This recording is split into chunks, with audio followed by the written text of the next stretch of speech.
Hi everyone, my name is David Olson. I'm a real estate agent with TwinCitiesPropertyFinder.com and a local real estate broker here in the Twin Cities.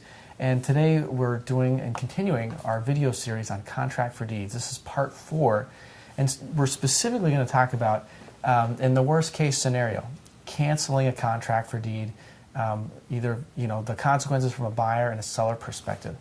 This is John. He's been a real estate attorney here in the Twin Cities for over 33 years. One of the go-to people when it comes to contract for deeds. And if you're in a situation where you need to cancel or try to get your property back because a buyer's defaulting, you'll definitely want to get a hold of John. But anyways, John, maybe just kind of tell us a little bit about the process. Let's assume someone did a contract for deed, or they're thinking of doing a contract for deed, and they're really afraid that someone doesn't pay them. They just quit paying the payments after, let's say, 3 months. What happens? Well, that's one of the advantages of a contract for deed, is that it's a lot easier to foreclose or to cancel a contract for deed than it is to foreclose a mortgage from a seller's standpoint. What happens is when there's a default, generally most sellers are going to wait 30 days before they start a cancellation, because then they can require the buyers to pay the seller's attorney's fees, or the statutory attorney's fees anyway, as a condition of reinstating the contract. But what the seller does technically, and usually the seller has an attorney doing it for them, but that's not required certainly, the seller will serve the buyer with a notice of cancellation. There's a specific form, a uniform conveyancing blank form that's called a notice of cancellation. It spells out all the basic information, the parties, a legal description, all the normal things. And then it also describes what are called conditions of default. So if the buyer hasn't paid the two mortgage or two contract for deed payments, the conditions of default will say failure to pay contract for deed payment due January 1st, February 1st, or March 1st, or whatever, or failure to pay real estate taxes due May 15th. And that notice gets personally served on the buyers. If the buyers have 60 days to reinstate the contract by paying all of the conditions of default, all the payments that are due, any other conditions of default like real estate taxes, or maybe there's a mechanics lien filed or something like that. And as long as the buyers have to pay statutory attorney's fees to the seller also. Usually that's $500, depending. It can be less depending on the amount of the contract, I believe. But in almost all cases, it's going to be $500. Mm-hmm. And the buyers also have to pay the cost of service. If the seller had a sheriff serve the notice of cancellation, the buyers also have to pay that to the seller, as long as the seller sends them a notice saying that he has what those costs are. Mm-hmm. And as long as the buyer can reinstate within 60 days, they have the absolute right to do that. Mm-hmm. However, if they don't reinstate within 60 days, they lose the property. From the time, 60 days from the date they're served with a notice of cancellation, if they don't reinstate the contract, then they lose their interest in the property. They lose all their payments, they lose their down payment, and their right to possession ends on the 60th, or the end of the 60th day. Mm-hmm. So it has severe consequences, obviously, for the buyer. Mm-hmm. And the buyers obviously want to avoid having that happen under just about any circumstances. So, really, 60 days, if someone doesn't pay, selling it the property back, if all things go according to plan, right? That's correct. Now, sometimes buyers will realize that they can't reinstate the contract. They know the contract's canceled. They know they have to leave, and they'll leave on the 60th day or close to it. In which case, then the seller just steps in, takes possession, probably changes the locks, maybe fixes it up, and then tries to sell it again or whatever. But what often happens is the buyers don't leave. And then the seller has to do what's called an unlawful detainer proceeding, which is the same process in Hennepin and Ramsey County. You do it in housing court. In other counties, for the most part, you do it in regular district court. But and it's the same process that you would go through if you were a landlord and a tenant didn't pay you rent. It's exactly the same process. It's just the paperwork's a little different. But the seller would bring an unlawful detainer action and get the court to order the tenant or the buyer to leave. If the buyer still doesn't leave, then the seller has to make arrangements with the sheriff to actually come out and physically, remove somebody. And that doesn't happen very often, but it does happen. There are other things that can happen that can be a problem for the seller in a cancellation situation too.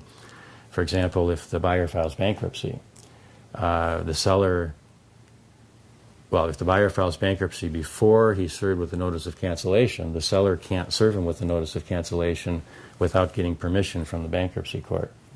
If the buyer files bankruptcy after he's served with the notice of cancellation, the seller doesn't have to go to bankruptcy court, but the period to reinstate the contract is extended to 60 days past the date of the bankruptcy filing.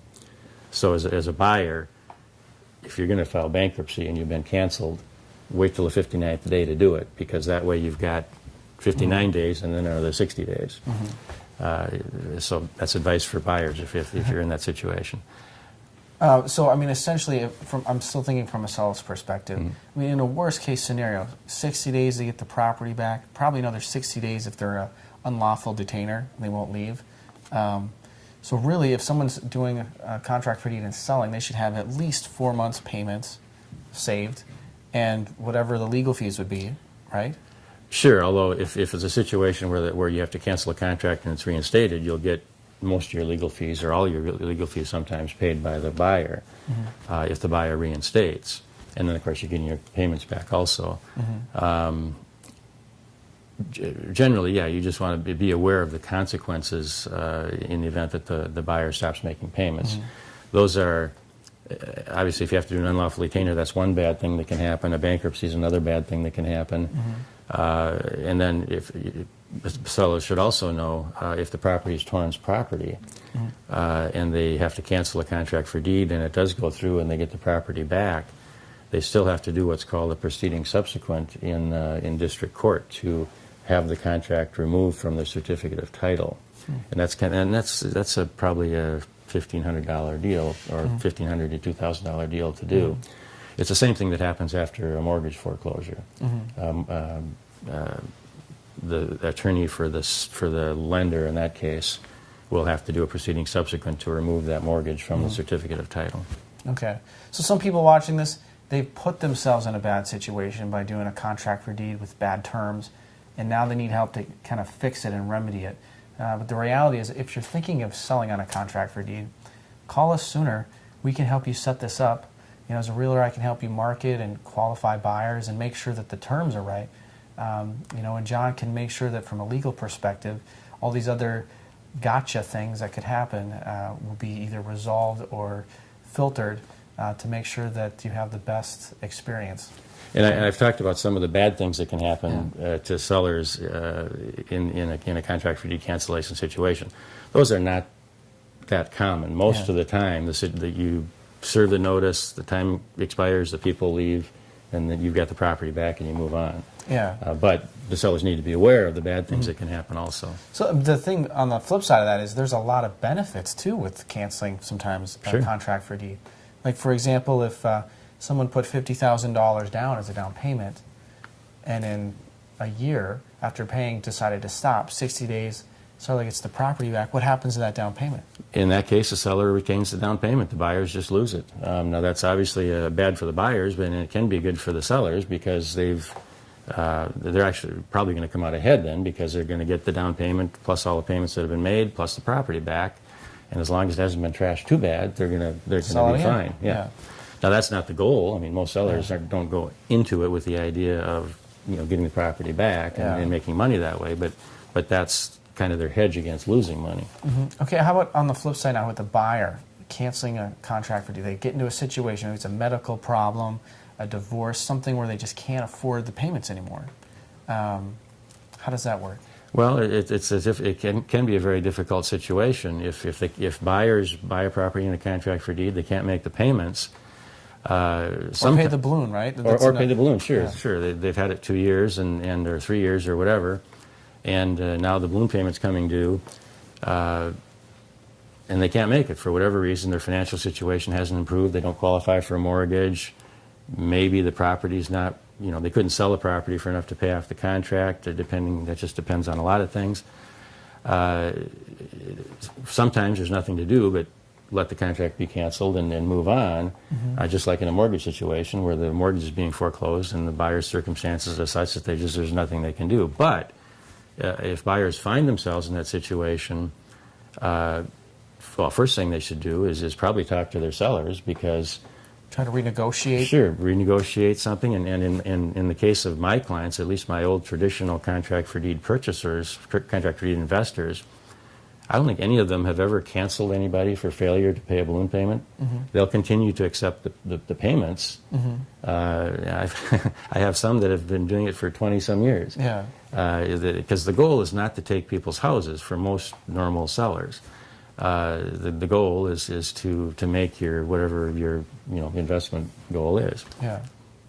Okay, and what about like if they're in the situation where they can't make their payments, the seller's unwilling to negotiate or renegotiate, they can try to get maybe a hard money loan or a loan from family or some cash, right, Sure. to pay them off, and then they can still keep it. Those are options also. Sure, anything that you can do to pay your balloon when it comes due, or even just get caught up on payments if that's the default. Any of those things you have the absolute right to do if you can do it within the time period, and the seller has to accept that. A hard money loan, loans from family, all of those things, any way that you can come up with enough money to pay off the balloon will allow you to pay off the seller, get a deed to the property. All right, well, thanks, John. If someone wants to get a hold of you, how can they do that? They can get a hold of me at my office telephone number, which is 952-938-5534. My email address is leaflaw@q, just the letter q.com, or through my website, which is leaflaw.net. All right, well, thanks, John, Thank for you, talking David. to us. And again, my name is David Olson. My phone number is 952-314-9446. You can go to TwinCitiesPropertyFinder.com. Again, we'd love to help you. Contract for deeds, they definitely are complex, and there's a lot more here that we didn't even cover in our series. So if you still have more questions or are interested in investing or doing this kind of vehicle for purchasing or selling, we'd love to help you. Thanks so much and have a great day.